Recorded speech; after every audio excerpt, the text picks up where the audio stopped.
Isang magandang umaga po sa ating lahat, lalo na po sa makakasama ko ngayong araw na to. A very special day, especially for Martinez family and of course yung mag-asawang Rachel and Eric, no? So ito po yung araw kung saan ay i-dedicate po natin ang kanilang munting anghel sa Panginoon. Hallelujah. Tayo po ay manalangin. Minsan pa, O Diyos, pinupuri ka po namin, pinasasalamatan ka namin. Although, Lord God, this is not the normal thing that we must do upon dedicating the child, Lord God. But then again, we thank you because we believe, Lord God, that you just wanted us to be safe and be guided sa mga nangyari. Nagkaroon po ng mga hindi inaasahang pag-ulan at sama ng panahon. O Diyos, kami po Panginoon ay patuloy na sumusunod sa iyong kalooban sa kung anong nais mo. Bagamat ganito po ang gawain virtual na tinatawag po natin sa panahon po natin ngayon, naniniwala pa rin po kami na ano man yung medium na ginagamit po namin ngayon, nandun po ang kapangyarihan mo.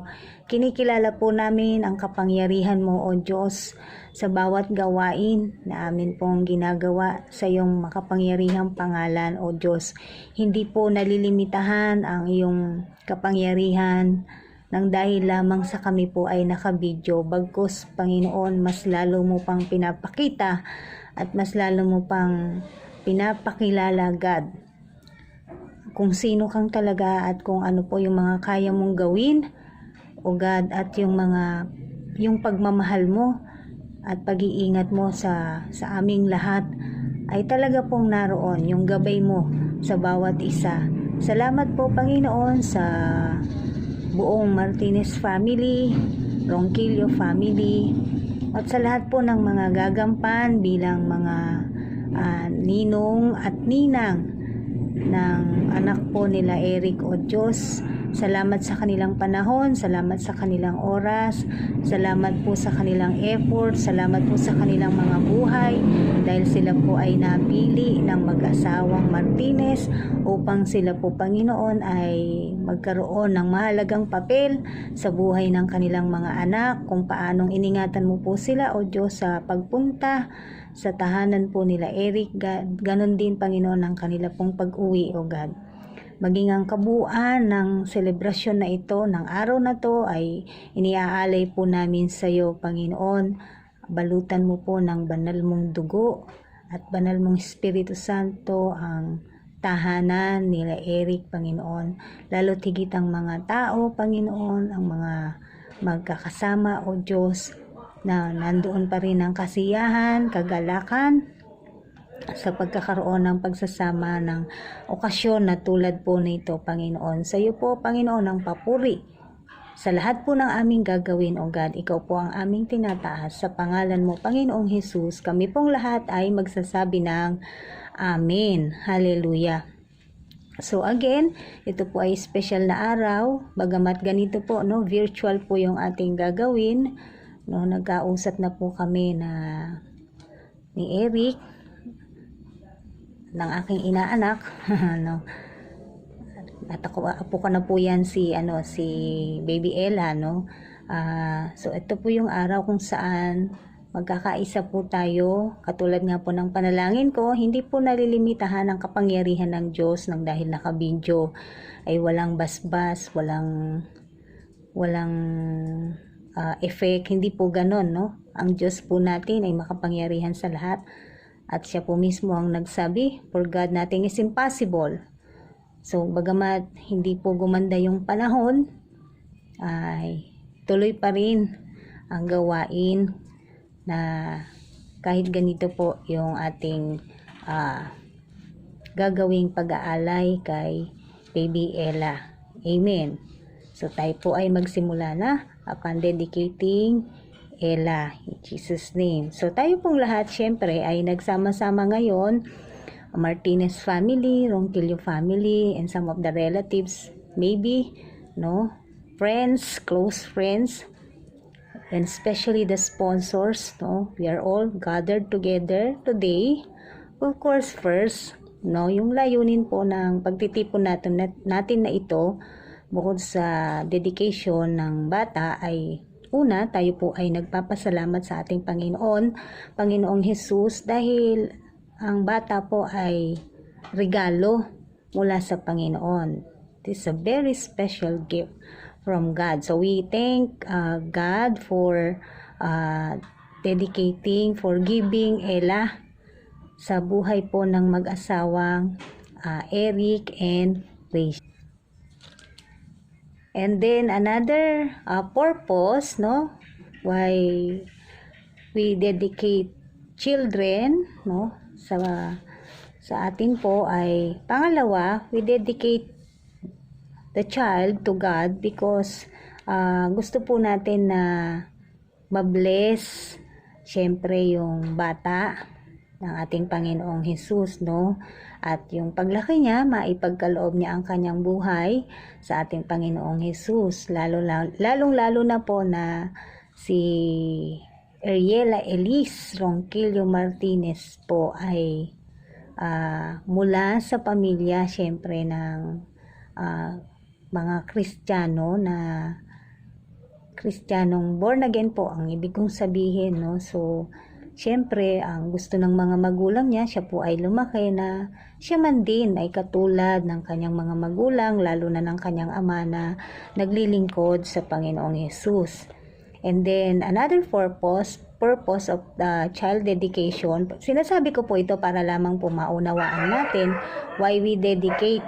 Kasi sa iba po, binyag, no? Ito po ay pag-aalay sa Panginoon, no? So, pangatlong layunin po natin why we dedicate child to God is to publicly commit ourselves, no, yung publicly announcing, committing ourselves to the child na siya po ay lumaki sa karunungan na mula sa Diyos, no, to grow in wisdom, in stature, and in favor with God and men. Amen. No? So, bakit nga ba tayo nagde-dedicate ng bata? Bakit hindi binyag? No? Yung sa atin po, sa mga born again, nagbibinyag po tayo kapag ka naiintindihan na ng bata na nakakaunawa na, doon po tayo nagsisimulang magbinyag. Kasi kailangan nauunawaan niya na bakit siya bibinyagan. Bakit niya kailangang magpabinyag? So, since hindi pa niya po mauunawaan si baby Elise, Ariela Elise Ronquillo Martinez, hindi niya pa nauunawaan bakit siya bibinyagan. So, hindi po natin gagawin ang pagbibinyag. Sa tamang panahon, sa kanyang tamang edad at pangunawa, doon po natin gagawin ang pagbibinyag. Pero ngayong bata pa lang siya, baby pa lang siya, bakit po tayo nagde-dedicate ng bata? Una, it was commanded by God. Utos po ito ng Diyos. Sabi po sa Exodus chapter 13 verses 1 to 2. Basahin ko lamang po sa inyo. Exodus 13. Kung kayo po ay may mga Biblia, mas mainam po na kayo po ay nakikibukas sa akin upang makikita nyo rin o makita nyo rin yung akin pong mga binabasang verses po mula sa Biblia. Exodus 13 verses 1 to 2. Sinabi ni Yahweh kay Moises, itatalaga ninyo sa akin ang mga panganay sapagkat akin ang lahat ng panganay na lalaki sa Israel, maging tao o hayop. So ito po ay sa lumang tipan, no? So kautusan po ng Diyos na italaga ang mga bata, no, sa Panginoon. Pangalawa po, bakit tayo nagde-dedicate, bakit hindi binyag, no? Ay bilang halimbawa na ginawa ni Joseph tsaka ni Mary nung si Jesus po ay baby pa lamang. Makikita po natin yan sa Luke chapter 2 verses 22 to 23. Luke chapter 2. So may mga basihan po tayo, hindi po ito basta seremonyas lamang o ritual na kailangan po nating gampanin kung hindi tayo po ay sumusunod sa alituntunin ng ating Panginoong Diyos. Luke chapter 2 verses 22, sabi po rito, nang dumating ang araw ng paglilinis sa kanila, ayon sa kautusan ni Moises, sila'y pumunta sa Jerusalem. Dala nila ang sanggol upang iharap sa Panginoon. Sapagkat ayon sa kautusan, ang bawat panganay na lalaki ay nakatalaga sa Panginoon. Amen. So dito po binabanggit lalaki. Bagamat ang ating pong i-dedicate ngayon ay babae. So hindi naman po naka-box po ang salita ng Diyos sa lalaki lang, kasi alam naman ng God na ang bata, it's either babae po yan o lalaki. So tayo po ay sumusunod sa alituntunin ng ating Diyos kung bakit po tayo nag-aalay po sa Tagalog, or nagde-dedicate ng isang sanggol na katulad ni Ariela Elise. Amen. So, yung pagde-dedicate po natin ng bata ni Ariela, no, ay ito po ay transaksyon o gawain, actually hindi po directly patungkol sa bata, kung hindi ang pagde-dedicate po natin ay ito po ay gawain kung saan para sa Panginoon at para sa mga magulang nung bata po, no? It is not between the child and the Lord, but between the parents and the Lord. No, during this dedication, katulad po ngayon, no, yung mga magulang po ay sila po yung gagawa ng commitment sa Panginoon. Kaya sila nakapagdesisyon na ialay or i-dedicate ang kanilang anak sa Panginoon, kasi gumagawa po sila ng commitment sa Diyos, no? At sa harapan kasama ng mga tao, sa harapan ng mga tao na kasama natin ngayon, no, that they will bring up their child, no, napalalakihin po nila yung kanilang anak na may takot sa Diyos, no, at yung pagsunod po sa salita ng Diyos. At ito silang mga magulang din, si Eric at si Rachel din po, they will pledge to bring Ariela, no, sa paglaki ni Ariela, habang lumalaki po si Ariela, in the fellowship of the believers in Christ. So napakahalaga po pagdating po ng tamang panahon na pwede na pong ilabas ang mga bata na katulad ni Ariela, kasi ngayon po di ba pandemic pa, kaya they are not allowed to go outside, no? Yung mga babing katulad po nila, iniingatan po natin yan. So hindi pa po sila allowable ilabas. Pero sa tamang panahon po, pag niloob na po ng Panginoon na pwede na po silang ilabas, no, mahalaga po na sila po ay sinasama sa gawain ng Panginoon, no. Yung lumalaki sila, habang lumalaki sila ay namumulat po sila sa gawain sa Panginoon. So kung hindi man sila ngayon hindi man po tayo talaga nakakapaggawain ng face to face, at least yung sa mga video po natin or yung pag-awit ng mga Christian songs, yan po, dyan nyo po imumulat, no, Eric and Rachel, dyan nyo imumulat na habang lumalaki si Elise, ay yun yung mga bagay na ipamumulat nyo sa kanya, na habang lumalaki siya, yun yung tinatawag nating siya ay namumulatan niya, namamalayan niya yung tinatawag nating Christian world. You are going to build Christian world, no, sa paligid po ni Elise. Amen. So maliwanag po bakit po tayo nagde-dedicate. Una, dahil yun po ay kautusan ng Diyos, at isa pong halimbawa na ginawa ni Joseph at saka ni Mary. Ngayon, bakit ba mahalaga ang mga bata? Why children are important? No? Una, no, biblically, children are important. Minsan din po sa buhay natin naging mga baby din po tayo. no? So we are referring to child, no? All children, all the babies, no?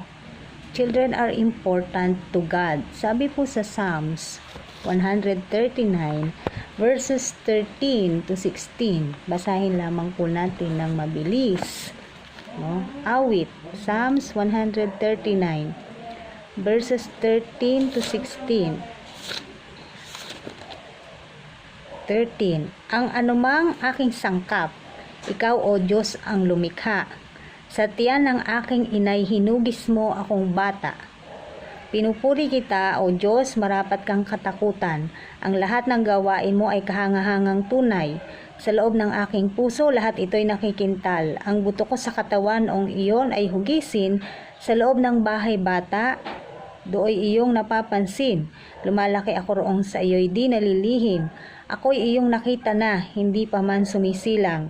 Batid mo kung ilang taon ang haba ng aking buhay, pagkat ito'y nakatitik sa aklat mo na talaan. Matagal ng balangkas mong ikaw lamang ang may alam. You see, nasa loob pa lang po tayo ng sinapupunan ng ating mga magulang, alam na ng Panginoon.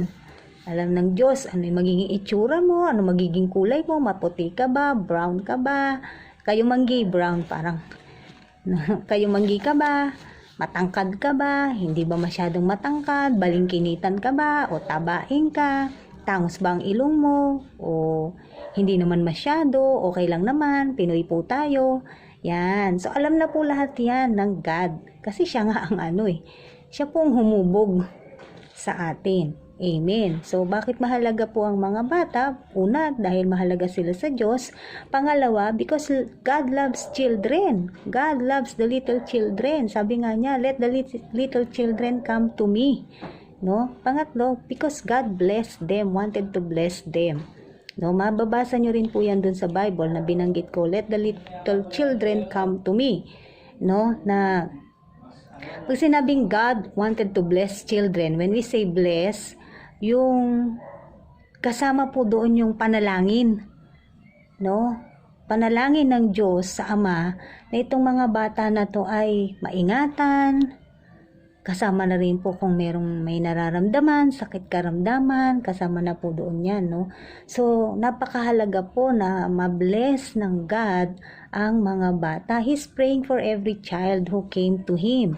Kaya nga gusto niya, ayaw niya, kasi nagalit yung mga alagad niya Kung babasahin niyo po yung sa Bible na yon, yung verse na yon, nagalit yung mga alagad, huwag kayo lalapit kay maestro. Pero sabi nga niya, let the little children come to me. Isa pa, bakit mahalaga ang mga bata? Alam niyo po ba na ang mga bata ang ginawang model ng God kung paano makakapasok sa kaharian ng Diyos? Sabi niya, unless maging tulad kayo ng mga bata na katulad nito, you cannot enter the kingdom of God. So, ganun po kahalaga ang mga bata. Bakit ganun? No? Ganun ang sinabi ng Panginoong Jesus. Unless you will be like children like this, you cannot enter the kingdom of God. Why? Because children, ang mga bata po, children are trusting. Pansinin niyo po, yan, si Ariela habang lumalaki yan, no? May experience po ninyo to, no? Eric and Rachel and the rest of the family, no? Mga nagmamahal kay Ariela, Elise. No, yung children are trusting, yung kung ano sabihin mo sa bata, nagtitiwala ang bata. Parang di ba, pag nilalaro mo yung bata, lika kay mama, sasapuhin kita. Lulundag yung bata sa'yo. Hindi niya iniisip na baka mahulog siya, baka masaktan siya, no? Baka maaksidente siya. Walang ganun. Basta-basta na lulundagin ka talaga niyan. Why? Because they trust you. They trust you that much. Kaya tingnan nyo, ganun ang gusto ng Diyos sa mga atin, mga matatanda na. Matanda, I mean may isip. Hindi man matanda sa edad, yung may isip. Na ganun din po tayo. Kaya nga sabi niya, unless maging katulad kayo ng maliliit na bata na to, hindi kayo makakapasok sa kaharian ng Diyos. Kasi ganun ang gusto ng Diyos. No, magtiwala po tayo sa ating Diyos. Kung paanong ang mga bata, buong buo ang tiwala ng mga yan. Pangakuan mo nga yan na, sige bukas, bili kita ng lollipop. Tuwan-tuwa na yan. Wala pa siyang lollipop, pero natutuwa na yan. So, ganun po sila. Amen. No, ano pa, ang mga bata po ay mahalaga sa Panginoong Hesus dahil sila po yung ginawa ngang model ng ating Diyos sa kung paano makakapasok sa kaharian ng ating Panginoon. Amen. So makita po natin dyan na hindi po binabaliwala ng ating Diyos ang mga bata na katulad ni Ariela. No, sabi nga po, ang pamilya na ngayon po ay binuo ni Rachel at ni Eric, no? Pamilya na kayo niyan, no? It's an institution ordained of God from the beginning of time. 'Di ba nga si Adan noong mag-isa lang siya, nakita niya malungkot si Adan, ginawa niya si Eva, no? Hanggang sa sila'y magkaroon ng anak at sinabi ng Diyos na humayo kayo at magpakarami. So, ang mga bata po ay heritage from the Lord. Amen. No? At sabi nga, ang gusto ng Panginoong Diyos natin ay ang mga bata po ay lumalapit po sa ating Panginoong Jesus. Another thing is, ang mga bata po ay dependent. No? Pansinin po natin, yung mga bata, gusto niya mga yan laging nakahawak sa kamay ng kanilang magulang. It's either sa nanay nila or sa tatay nila. Hindi po makagagawa yan nang wala po ang mama or wala ang papa. I remember my son, Kale, no? Si Kale po, nung maliit yan ay kahit po sa CR, I need to go to the CR. Hindi yan magpapaiwan. Hanggang sa CR, sasama po yan. Andun ako, andun din siya. At nung siya po ay magsimula ng mag-aral, parang for 2 weeks, kailangan ba, nandun din ako, bantay ko siya, lagi yang nakalingon, tinitingnan niya kung nandoon ako, kung hindi siya, no, hindi siya makikinig sa kanyang guro, at may time pa po nga na naupo ako, katabi ko siya, nandun din ako sa loob ng classroom. At isang araw, sabi nga ng teacher nila, lahat ng mga nanay, hindi na pwede dito, lumabas na kayo. Yun. So, may mga ganong moment po at masarap pong alalahanin yung mga ganong moment. At yan na, mararanasan nyo rin yan, Rachel and Eric. Masarap na kahit mga nagtatrabaho kayo, ay tiyakin ninyo na bigyan nyo ng panahon at oras si Ariela, no? Mapil nyo, makita ninyo yung mga ganitong moment niya, yung first school niya, yung mga ganyan po. So, very dependent po ang mga bata sa kanilang mga magulang. Kasi darating ang panahon naman, pagka talagang may isip na yung mga yan, malalaki na, sasabihin naman sa'yo, huwag ka nang sumama, ma. O kaya sasabihin naman, Papa, umuwi ka na. Ako na lang. Yan, parang hindi ka na nila gustong kasama. So, habang yung pagkakataon na mga bata pa po sila ay Rachel and Eric, i-cherish nyo yan. Bukod doon, sabi po sa Deuteronomy chapter 6 verses 6 to 7, napakahalagang araw na ito, lalo na nga sa inyo bilang kayo ang mga magulang, kasi ito yung declaring in public your full responsibility to Ariela Elise. No? Sabi ko sa inyo, this is not just a ritual or a ceremony, kung hindi publicly declaring your full responsibility to your child. Sabi po sa Deuteronomy 6 to 7, sabi dito, ang mga utos niya'y itanim ninyo sa inyong isip. Ituro ninyo ito sa inyong mga anak. Utos po ng Panginoon yung binabanggit dito. Sa loob at labas ng inyong tahanan, sa oras ng paggawa at pamamahinga, sa lahat ng lugar at sa lahat ng panahon. Nakita na po natin kung gaano po ang responsibility ng mga magulang sa kanilang mga anak. Sinong magtuturo? Kayo po. Ikaw, Rachel, ikaw, Eric, no? Ngayon po, mahiling ko lang na tumayo ang mag-asawang Rachel at Eric. Yan. Bilang kayo ang mga magulang ni Ariela Elise Ronquillo Martinez, may mga bagay na dapat maging maliwanag sa ginagawa natin ngayon. Kayo bilang magulang niya ay kayo ang dapat maging modelo, no, ng batang si Ariela.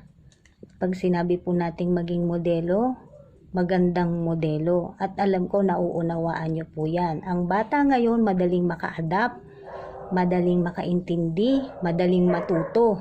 Kung ano marinig niyan, kung ano makita niyan, ginagaya niya. So kung anong makita niya sa inyo, mga magulang, kung anong marinig niya sa inyong mga salita, bilang kayo ang mga magulang, it is your full responsibility kung anong magiging output ng isang Ariela Elise. Ganun po yun. So, kailangan maging maganda at mabuting halimbawa kayo bilang mga magulang ng inyong anak na si Ariela Elise. Rachel and Eric, no? May mga ilang katanungan at kailangan ninyong sagutin. Bagamat hindi ko kayo maririnig, naniniwala naman ako by in your heart, yun talaga yung magiging alituntunin ninyo sa buhay ninyo bilang pamilya at bilang mga magulang ni Ariela. Amen. So una nga, kailangan, are you willing to become a very good model to Ariela Elise? Sagot po. Amen. Are you willing as a parent, are you willing to pray for Ariela Elise? No? Kung merong mga taong mananalangin dyan, ang mauuna dapat na nananalangin para sa kanya ay kayo bilang kanyang mga magulang. Sagot po. Amen. Rachel and Eric, are you willing to teach Ariela Elise which are pure, no? Holy, yung sinasabi sa Philippians chapter 4 verse 8, itong mga bagay na to, lovely, and of good report, are you willing to teach her all those things? Sagot po kayo. Amen. Maraming salamat sa pagsagot ni Rachel at ni Eric, no?